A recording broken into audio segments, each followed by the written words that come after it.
And you can take over and explain. Ajde, sada ja vama da objasnim. Ovo je Joao Visconde, Vladić iz Sao Paula, koji je jednom trenutku na početku pandemije je mene kontaktirao i pitao kako on može da objavi Dreambird. Dreambird je bio objavljen, to je rad SUBE i Gorana Vejvode iz 87.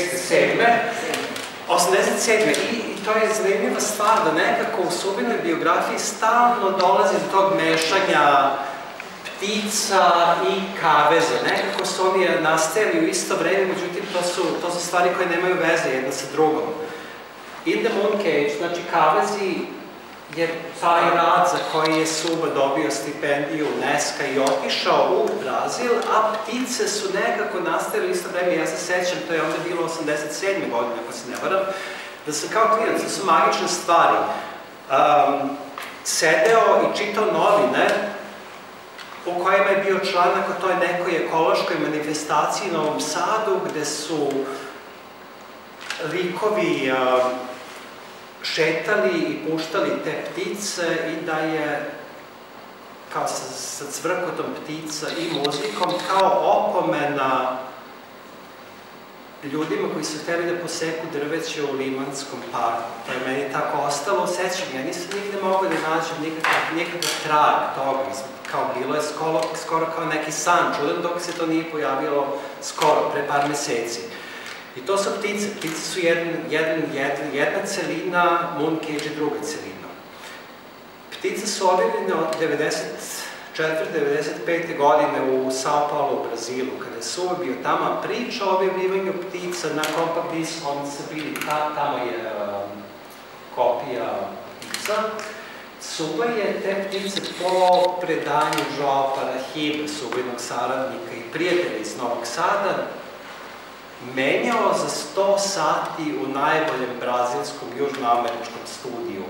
On je ptice dao tom nekom katoličkom ordenu i časnim sestrama da objave muziku za meditaciju, a za to nije tražio novac, nije se radilo o bilo kakvom komercijalnom projektu, nego je SUBA dobio 100 sati korišćenja tog neverovatnog studija, gde je realno postavljen temelj možda onoga što je posle kao Angel's Breath postao. Tu je svako, pričao je Joao, koji je prolazio kod studija, snimao razne stvari, završavao kod SUBA i svirao trubu, gitaru, bas i to je SUBA sve skupljao zbog kao Dreambirda koji je tada objavljen. Međutim, priča sa Dreambirdom koji je objavljen Mitar Subotić i Goran Vejvoda, to je editovana verzija, to nije puna verzija ptica, to je 6 pesama koje su u trajanju od 15 do 22 minuta i to je prvi put sad da Joao objavio. Nekako su ptice se vratile u Sao Paulo i to je ovaj mladi momak iz Brazila uz saglasnost mame Gorana Vejvode objavio. So, I told the guests... naravno. Na srpskom pre nego što svi čujemo na engleskom. Dreambird je verovatno, ako ne i sigurno, najznačajniji ambijentalni album objavljen u bivšoj Jugoslaviji, ili što se kaže na ovim našim prostorima. On je nastao, dugo je trebalo da ploča kao takva iziđe, a i samo snimanje je krenulo u Parizu, pa malo u Novom Sadu i na kraju u Brazilu. Tako da je ono što se kaže preko transkontinentalne djelotaradnje i imao sam čast i zadovoljstvo tokom te mučne korone prvih meseci da prevodim tekst Gorana Vejvode, gde to on u stvarno u neverovatnim detaljima opisuje čitav taj proces i, kako bih rekao, kulturno-političku scenu u kojoj je taj album nastao na način na koji to samo jedan Vejvoda može da napiše. Taj tekst je bio vrlo komplikovan za prevod. Ja sam nekada bio prevodilac, ali ovo je baš bila, kako bih rekao, muka živa i ta razmena sa njim je meni bila strašno simpatična. Ja sam nekada bio novinar i strašno volim jasne i precizne rečenice, a Vejvoda je to onako muzičarski pisao vrlo. I ja sam bio impresioniran samom činjenicom da će neku tu količinu na stranu bitnog teksta objaviti kao materijal na ploči. I na kraju se to desilo zahvaljujući Joao. Da, i na kraju je to tako. I mene, znači, Joao kontaktirao na početku te nesrećne pandemije i sa idejom da objavi ptice koje objasnit će on kako je on našao ptice u Brazilu. I onda je Goran Vegoda, kao što je Brkić rekao, napisao taj zanimljiv tekst i taj tekst, ako kupite tu ploču, postoji, ja ne znam, negdje postoji primjerak i prevod tog teksta postoji, znači engleski, francuski, Brkić i Tijana su preveli na srpski, ja sam preveo na nemački i François, žena Gorana Vegode, je prevela na francuski. Znači, taj tekst i ptice postoje na 5 jezika. I sada niko ne može da kaže danas nisam znao propust, nemam pojma o čemu se radi. O svemu tome smo se pobrinuli i sve to predali Joao koji sada može da priča kako nemaš te ptice, tu su neke ptice, ali Joao može da priča sada o njegovom izdavačkom poduhvatu, objavljivanja Dreambird. Ali malo ćeš to na engleskom da mu kažeš da bi znao da treba da može. Yes, dear Joao, I introduced you and the history of Dreambird. And by the way, this is Slovan, who is basically responsible for a SUBA creation translation.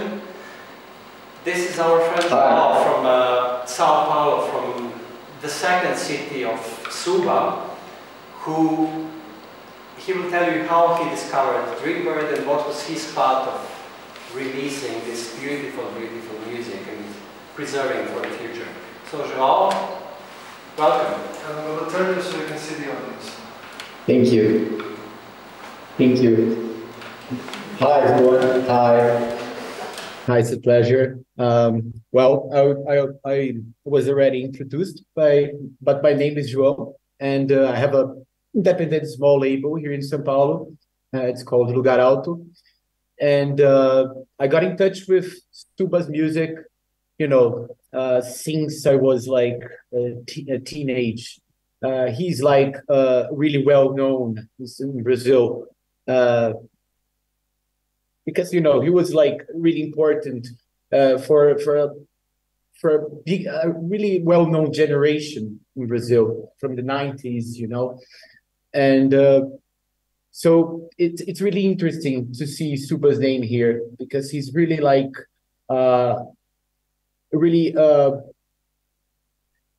his name is connected to all kinds of artists, from Edson Natali, which is like an ambient artist, for more pop artists from Brazil, which is really, really interesting. And the Dreambird was a really, really weird discovery because I think Vlada already told you guys, but the Dreambird is a CD released in a Catholic label. And if you don't have the context, you don't understand the record. It's just like birds and like lots of synthesizers, really beautiful synthesizers, and like Mita Subotic, that back in that time I knew that it was SUBA, and Goran Vegoda, that I really didn't know who it was. And when I got the CD, I said, what was this thing, This is a really weird thing. And I started digging and talking with friends, and they all knew about this CD, and I got to know that it was released in cassette as well. And it was a really strange thing. Then I contacted the Catholic label called Comep Editions Paulina, and I talked with a nun who run like the church studio, and I started talking with her about this release from 1994 from SUBA, and no one knew about it. It was like a complete I don't know what you're talking about. So it was really, really weird to contextualize what's going on with this CD. Then I got in touch with Edson Natali because I saw that in the same period, Edson Natali and SUBA released the CD together in Editions Comep, which is this Catholic label. And Natali told me all the story that probably Vlada told you guys. And I said, that's really interesting. That's really, really interesting. That was the turning point when I realized that I needed to do something with this music. And I contacted Vlada, and all the, like, this was in 2019, something like this. Yeah, I think 2000.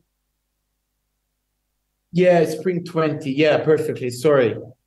And I contacted Vlada, and we started working. And it was really hard work because even Goran didn't remember about this work, like precisely. Because there were like really different people talking different things about how this work was done.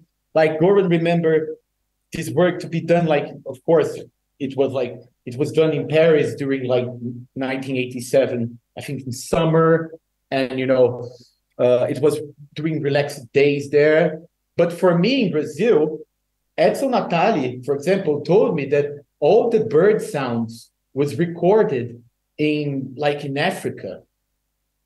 And I said, what's going on? What's the real story, And then in 2021, I got to know that the record, the birds are from a CD, a Japanese CD that I have here with me. So, the whole construction of this record was a really, really beautiful, because even Goran and everyone that was involved got to know a bit more about this record, because no one knew exactly what it was, so if you get to know, if you read Goran's liner notes, it's like he tries to remember precisely what's going on, but it's kind of complicated for him, it's like diffuse memories. But that's the whole thing. It's beautiful the way it is, and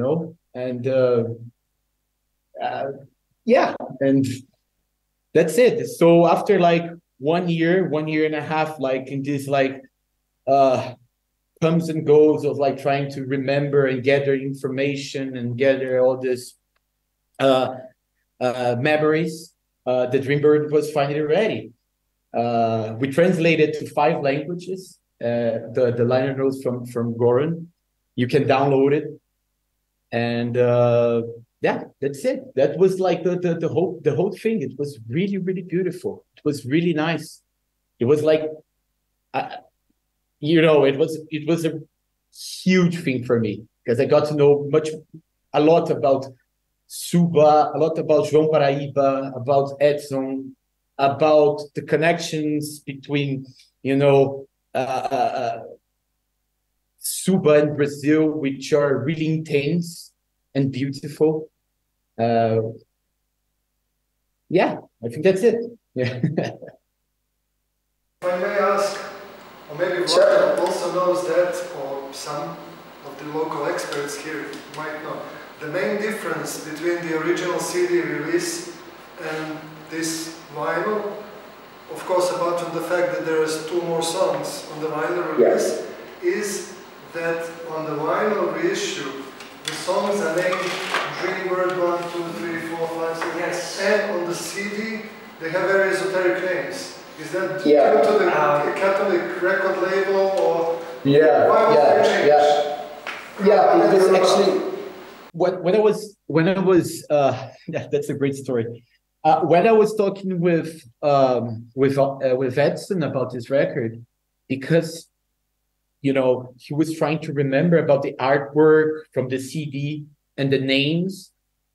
He told me that SUBA gave the names of these tracks in trying to make it a bit more esoteric, a bit more, trying to connect a bit more with the Catholic label. Because, it was he didn't had any kind of connection with it.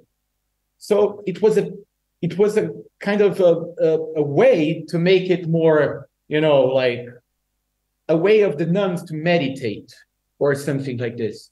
So that's why the names of the CD are like Nadir One. I don't remember specifically, and the name of the another one is like another crazy name. But the names on the masters when Vlada sent me like 2 years ago, they were a Dream 2, Dream 3, and I said, why are they different? And Vlada told me because the real in the reality the names are Dream. And Edson told me, yeah, because SUBA was trying to convince the nuns to release this CD. So he was, you know, he was just like joking. That's great. Like, there's lots of humor on it, you know?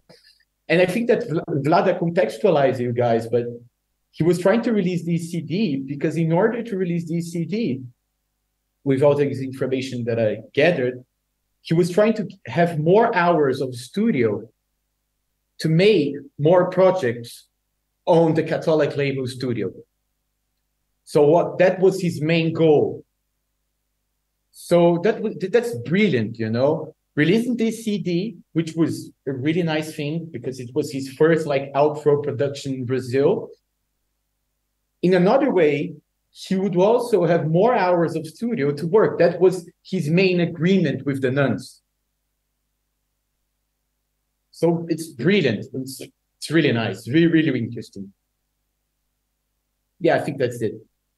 Fantastic, thank you, Joao. Yes, and I also remember when we first spoke in our early days of talking about Dreambirds. I remember this, it was maybe our first phone call when I told you the CD Dreambirds are not complete. There are more birds flying around. They fly longer, and then having this a fantastic pleasure to basically give you birds back to Sao Paulo. And I spoke with Gordon, I spoke with Mama, and Gordon said, you know, I think SUBA would like this idea that the birds are coming back to Sao Paulo, the kind of fringes of music industry that does not exist anymore, and the way how you release it, and all the text and all the translation and the kind of hard work of Slobodan and all the people we know meanwhile, it's a beautiful thing. I think, who has a Dreambird? It's gone again.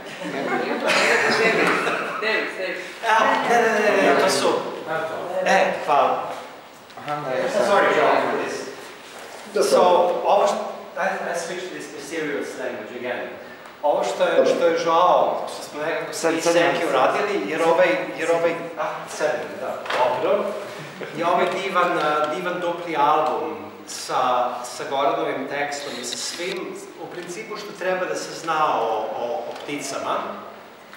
And what I'm interested in, I know that Goran, kind of no one really liked this meditation artwork of the CD.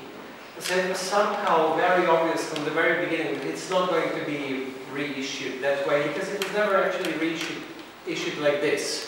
So what is your path to the cover that the Dreambirds finally have? Yeah, I think that when I was talking with Goran and talking with like the designer, that's my friend, I never imagined this work to be like a meditative work or like a new age work, something like this. And somehow we wanted to make something like more non-traditional, this kind of thing. So I think like black, somehow, when you connect this color with like really relaxing music, it gives this kind of humor to this work.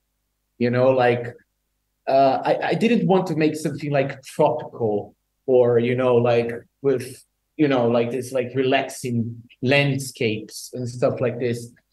We wanted to make something that somehow illustrates this connection between the first release and what it was intended to be, you know. So that's why we wanted to make this color and not this like soft and like you know, and more connected to the first work. You know, that's why we wanted to make it like this. Thank you. Because it's also nice that it's quite obvious, but quite often when people talk or think about New Age meditation music, it's always so sweet and so terrible. And SUBA is the only modern composer. It's like a tank brigade. It's a very heavy artillery. It's not easy listening music. It's very demanding, very demanding. It's the best way. I really like this this way of presenting it. There is nothing sweet about those three birds in the nicest possible way. It's very, very nice. You don't promise people some easy entertainment. Exactly. Okay, good.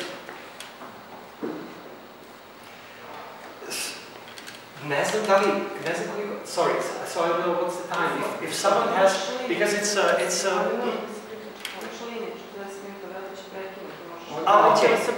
It is a nice opportunity basically to ask this young, nice gentleman from Sao Paulo if you have any question about this release, something that I didn't think about, because I was somehow involved in this for it's third year already.